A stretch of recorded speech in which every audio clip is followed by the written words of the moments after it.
Assalamualaikum warahmatullahi wabarakatuh. Perkenalkan, nama saya Neng Kardila, mahasiswa D3 Kebidanan Universitas Bakti Kencana. Pada kesempatan kali ini kita akan membahas terkait topik stunting. Nah, bagi teman-teman semua yang penasaran dengan penjelasan dari materi kali ini, yuk simak video berikut ini. Kata stunting tentunya sudah tidak asing lagi bagi kita. Namun apakah teman-teman sudah mengetahui terkait definisi dari stunting? Nah, di sini kita akan bahas dari mulai definisi, apa sih itu stunting, kemudian bagaimana sih gejala yang ditimbulkan dari anak yang menderita stunting, dan apa sih penyebab dari kasus stunting itu sendiri, kemudian bagaimana pencegahan yang harus dilakukan, serta apa dampak yang ditimbulkan dari kasus stunting tersebut. Definisi dari stunting itu sendiri yaitu stunting merupakan sebuah masalah kurang gizi kronis yang disebabkan oleh kurangnya asupan gizi dalam waktu yang cukup lama. Hal ini menyebabkan adanya gangguan di masa yang akan datang, yakni mengalami kesulitan dalam mencapai perkembangan fisik dan kognitif yang optimal. Anak stunting mempunyai intelijensi quotient atau IQ lebih rendah dibandingkan rata-rata IQ anak normal. Nah, penyebab dari stunting itu sendiri yaitu karena kurangnya pengetahuan ibu terkait gizi sebelum hamil, saat hamil, dan setelah melahirkan, terbatasnya akses pelayanan kesehatan termasuk layanan kehamilan dan postnatal setelah melahirkan, kurangnya akses air bersih dan sanitasi, masih kurangnya akses makanan bergizi karena tergolong mahal, penyakit infeksi berulang yang dialami setiap bayi, menyebabkan tubuh anak selalu membutuhkan energi lebih untuk melawan penyakit. Nah, jika kebutuhan ini tidak diimbangi dengan asupan yang cukup, anak akan mengalami kekurangan gizi dan akhirnya berujung pada stunting. Teman-teman sudah tahu belum nih gejala dari stunting? Yuk kenali gejala stunting sama-sama. Nah, selain tubuh dan perawakan yang pendek dari anak seusianya, ada juga ciri lainnya, yaitu pertumbuhan melambat.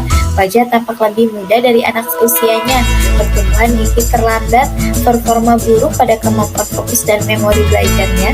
Usia 8-10 tahun, anak biasanya menjadi lebih pendiam, tidak banyak melakukan kontak mata terhadap orang di sekitarnya. Berat badan balita tidak naik, akan cenderung menurun. Perkembangan tubuh anak terlambat, seperti telat menstruasi, dan anak muda terserang berbagai penyakit infeksi. Lantas apa dampak yang ditimbulkan dari stunting itu sendiri? Nah, pada anak stunting akan mengalami kesulitan belajar, kemampuan kognitif yang lemah, rentan terhadap penyakit infeksi, risiko mengalami berbagai penyakit kronis. Ibu yang lahir stunting cenderung akan melahirkan anaknya yang mengalami stunting pula, sehingga menyebabkan kemiskinan antar generasi, melebarkan kesejahteraan ekonomi, menurunkan PDB dan potensi kehilangan pendapatan. Risiko tinggi munculnya penyakit metabolis seperti kegemukan atau obesitas, dan penyakit jantung serta penyakit pembuluh darah.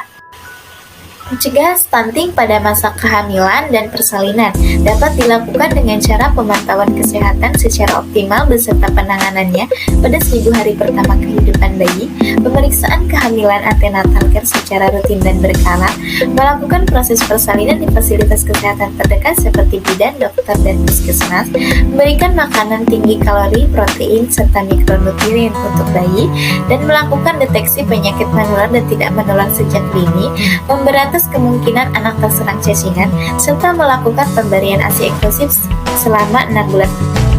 Nah, adapun pencegahan stunting pada balita, yaitu kita dapat melakukan rutin memantau pertumbuhan perkembangan balita, memberikan makanan tambahan untuk balita, melakukan stimulasi dini perkembangan anak, dan memberikan pelayanan dan perawatan kesehatan yang optimal pada anak. Nah, bagaimana nih teman-teman terkait video tadi? Semoga dengan adanya video tadi dapat menambah wawasan kita terkait stunting ya, sehingga kita dapat melakukan pencegahan stunting sedini mungkin dan membantu memperbaiki status gizi yang buruk di masa yang akan datang. Terima kasih atas waktunya. Kurang lebihnya saya mohon maaf. Wassalamualaikum warahmatullahi wabarakatuh. Thank you for watching.